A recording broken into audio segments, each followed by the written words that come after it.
Okay, today we're going to be talking about interference. Woohoo!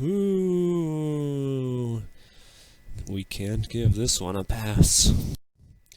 So what is interference? Interference occurs when two or more, but we really only care about two, waves combine.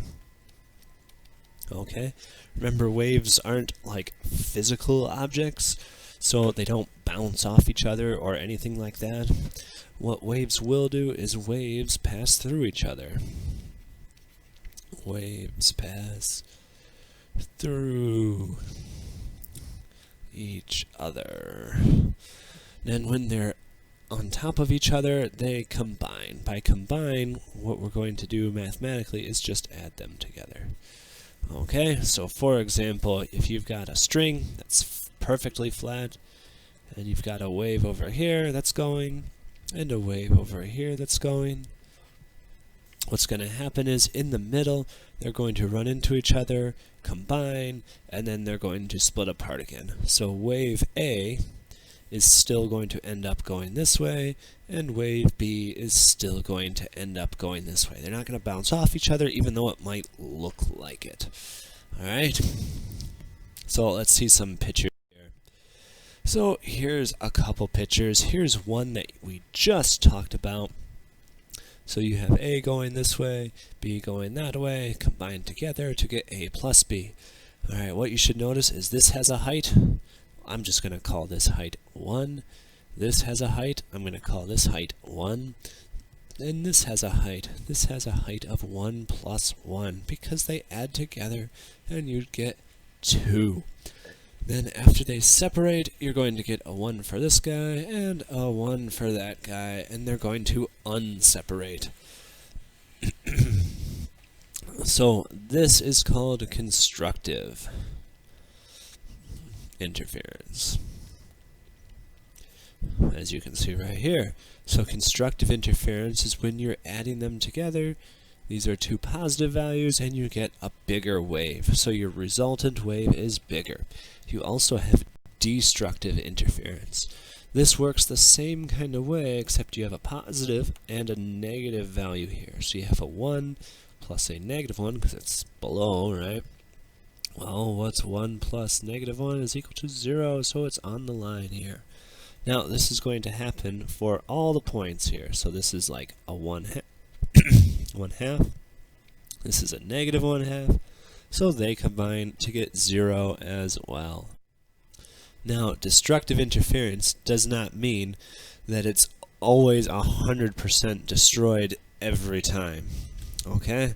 So destructive interference just makes the wave smaller. Makes the resultant wave, the together wave. The wave smaller. Okay, this could happen the same way if we just had our wave A here and our wave B there. So when they got to the middle, they would disappear for an instant, and then they'd keep going through each other. Okay? So that is what has happened. If I took a snapshot of this guy right in the middle, it would look perfectly flat. But then it would change, okay? Alrighty. So what we're going to do now is we're going to combine this with beets. I'm sorry, we're not talking about those beets. You'll have to go to the grocery store for those kind of beets. Anyways, what beets are a combination of both constructive and destructive interference. Alright? So sometimes it's constructive and sometimes it's destructive. Now before we look at this beautiful moving picture, let's look at the one in the upper right here. Okay, if I draw a line down the middle, we can see at this point, for example, I'm looking right here, the red and the blue are both on top. So they're both basically the same. And if we added them together, we'd get this point right here, where it adds up to something really big. But you will notice that the blue wave is a little bit longer than the red wave. The red one's a little shorter here because you see the cycles for the blue wave are about this long. The cycles for the red wave are a little bit less than that, which means that eventually what's going to happen is we're going to get to this area right here. In this area, the blue one's on top and the red one is on the bottom, so it's going to add up to basically 0 as destructive interference. And right after that, it's going to be still basically 0. It's going to be a little, but it's going to be not quite 0, but it's going to be close to 0. And then they'll gradually come into phase where they're both in line again, and then they'll gradually go out of phase. So that's what's happening for this. Now, this right here is called a beat. A beat is the overarching cycle, okay? So this length of time here is a beat, because this is how long it takes for it to go in and out of cycle, all right? Now, these waves are on top of each other, but if you split it apart, you can see it in this beautiful moving picture here. So you can see the purple one flowing. The purple one is just the red plus the blue added together. Hashtag color life. So you can see how it goes up and down, and this is how sounds work. Now, it doesn't have to take super duper long. Like, you can see there's lots of waves in this beat and lots of waves in this beat. But, ooh, does that bother you, seeing them like that? But it can be a shorter beat. It can be something like this. You see there's only 1, 2, 3, 4, 5 waves, sort of, in this beat. And that's going to sound different. We're going to talk about that next week. But we want you to just be aware that a beat doesn't have to be a super duper long one. You could have some waves that are just like that. And that, you know, they just have a really short beat. That was poorly drawn. But oh well. Okay, so that's what beats are. So let's talk about how you calculate them. There is a formula. Of course there's a formula, right? There's a formula for everything. Yeah, man. So how about that Formula 1? Anyways, so there's a formula for beats. The frequency of beats is going to equal the frequency of A minus the frequency of B. And then we're going to put that in an absolute value sign. Do you remember those guys? So these are the two waves, the two added waves.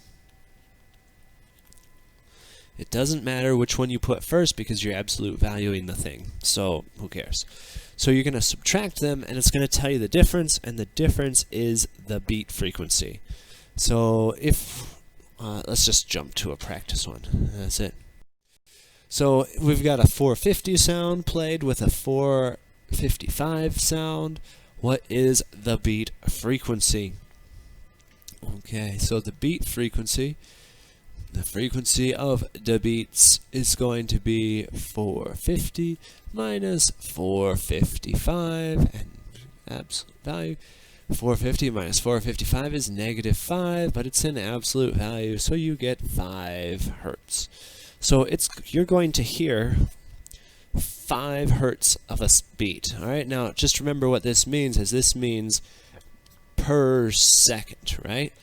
So in this case, you are going to hear 5 pulses per second. Okay, I have no idea if that's 5, but whatever.